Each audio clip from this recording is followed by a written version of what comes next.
Commission, thank you very much for your warm welcome. And said 11 hours I've been moving, eating and drinking only. Thanks very much. I visited many places of the F&B, all the states and the Silesians. This evening I'm very much humbled by your presence, all the professors and all the PhDs and doctorate people, and I was happy and encouraged at the same time, and feel very small in front of you all. George, thank you for your introduction and all the titles and all the you take back everything to yourself. Now, before anything else, as George was telling, I won't speak much. So I'll just show a little video clip.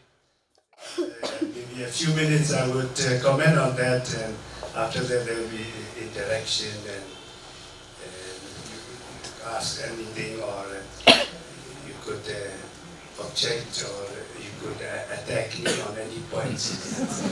So please.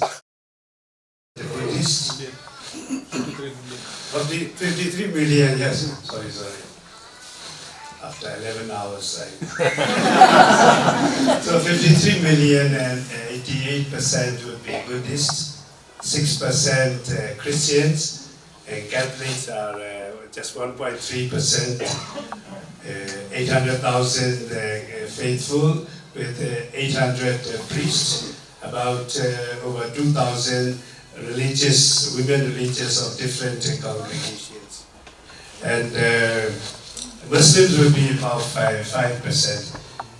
As seen here, 1960, that military took over. So Myanmar way to socialism, from 60 to stretch out up to 88, 89, 90, 1990. So for 5 decades, we under the military socialist regime. There was a reason that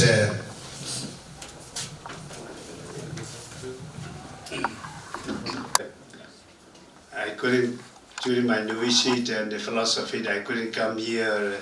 I had a great desire, but because the government refused to give us any passport to go abroad, we are caught in our own country. I had all my aspirantate, novitiate, philosophy, practical training, theology, everything just in one place, only one corner only there. Yeah. So this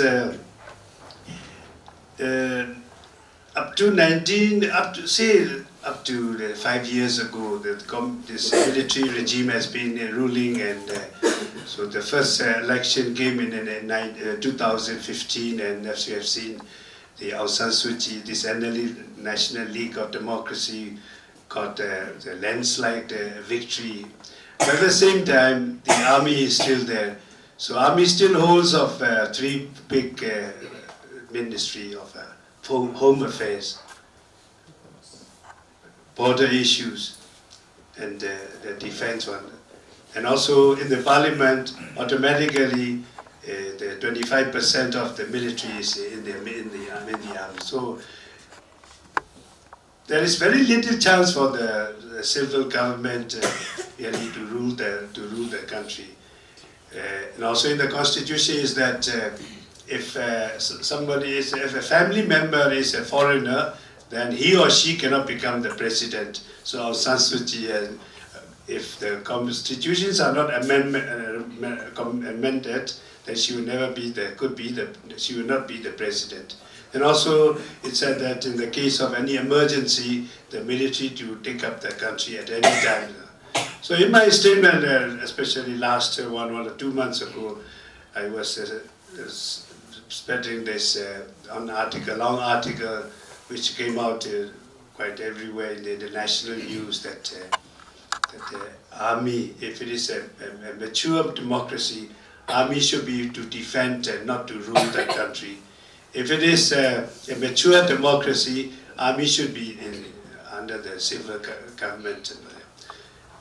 Okay, but ours is a very fragile democracy, and that's a problem The problem is that there's one side is the military, the other side is the civil government.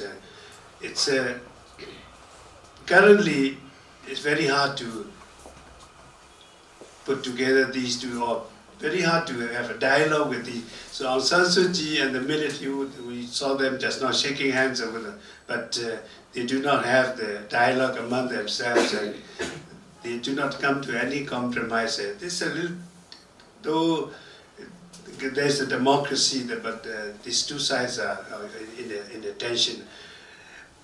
As you have seen in the 2017, before the visit of the Pope, 2017 August, there was an attack of the Muslim extremists to the Rakhine State. They attacked the 7 military posts, and that's the time that the military came in full force and burned many houses, killed many, and 700,000 people exodus to Bangladesh. That's the situation.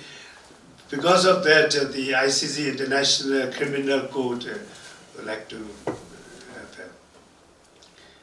the military as well as Aung San Suu Kyi. Also, the international community do not really understand her delicate situation.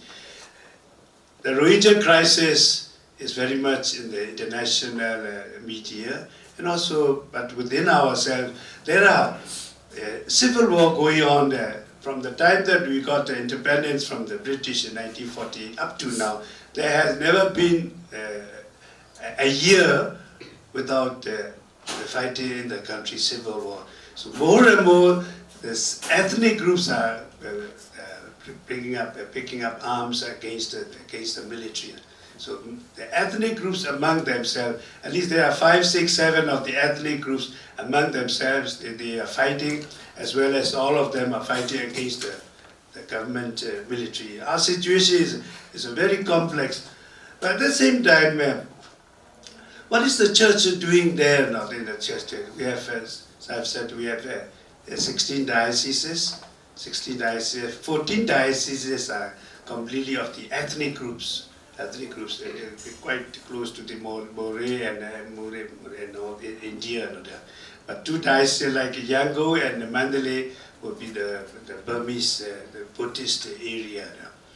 So the church present in all the dioceses, though number is small, but we are present in the whole country, especially through Caritas. Caritas network is strong, and we try to include everybody in our work there. So last 2-3 years ago, the Myanmar Church in Myanmar, the Bishop Conference and the whole nation decided in nation building, especially nation building in the education, because you must know that 1965 onwards, all the mission schools have been confiscated, and of course now they began to relax and allow us to open hospitals and private schools, but still at the initial state, there is nothing comparison with what I see today in the Shillong here. No? We are just like a few kindergartens, primary schools. You can number of just a few of them, whole country. No? But also, we are also, of course, asking them to return the nationalized mission school. So we are focusing, the church is focusing on 5 areas. One is the education. Another one is the interreligious dialogue and peace building. The third one is the empowerment of women. And the fourth one is the integral human formation. That's the one area. Then the last one is this land rights and ethnic rights. So we divided all the bishops and the religious and the people leaders to work on these 5 areas in building the nation from the side of the Catholic Church. Now, another strong one that we are advocating is the International Religions for Peace, which has Myanmar is by one of the members of the 90 international the countries that we are in working with that. And I'm the patron for the Religions for Peace in Myanmar, as well as the co-president of the international, with the offices in New York there. So, but we already had one forum inviting even the military and the government and all the NGOs, the civil society. We had finished one, and then last November another one. Now this coming 14, 15, 16 of November, the Religions for Peace is having a third forum where all the different actors in the country, military will come, the government and the civil society will be present.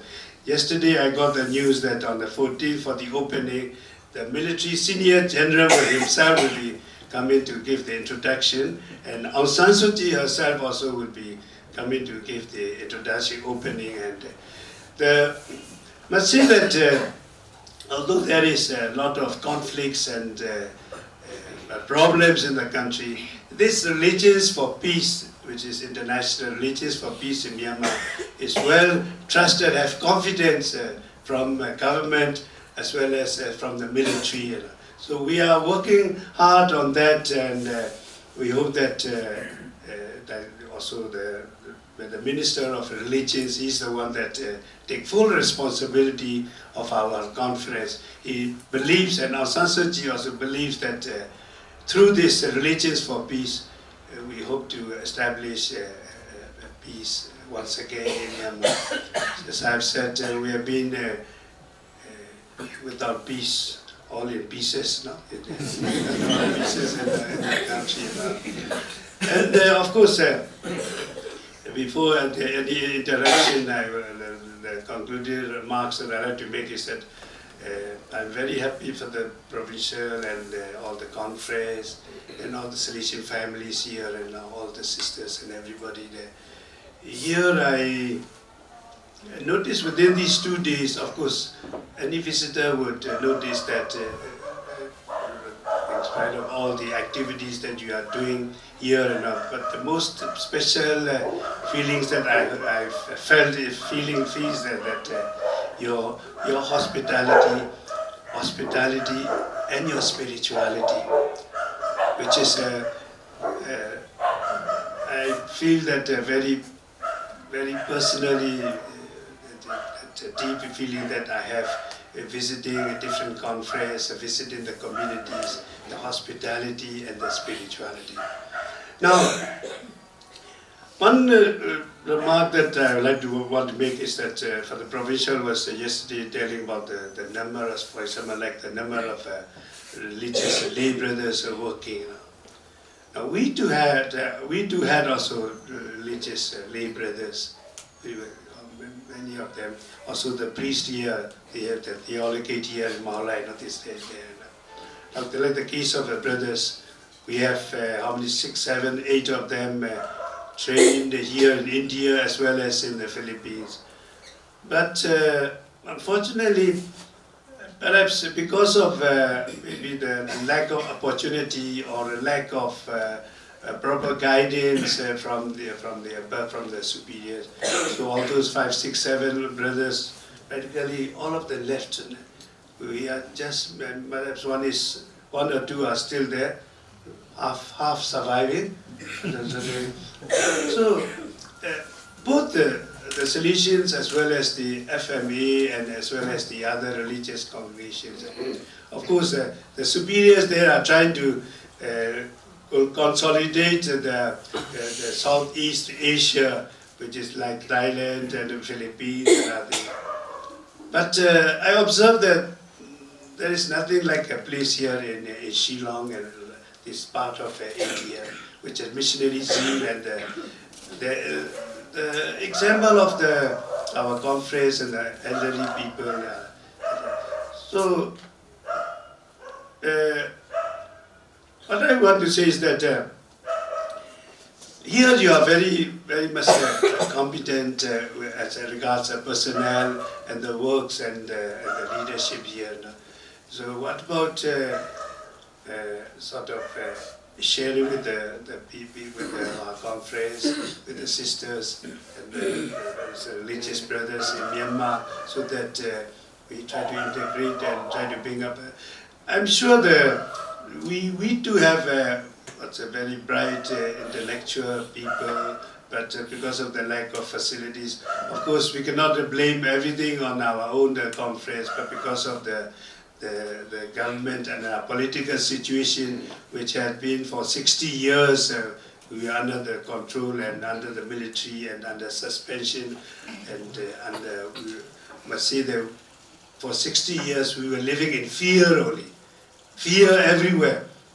Fear in the political field, fear in the schools, and that's why even in our novitiate, because of the psychological effect that because of the military, even in our this fear of the leaders, fear of the superior, fear of the generals and the government also existed very much in our novitiates and in our seminaries. All they were afraid of the superior, afraid of the bishops especially.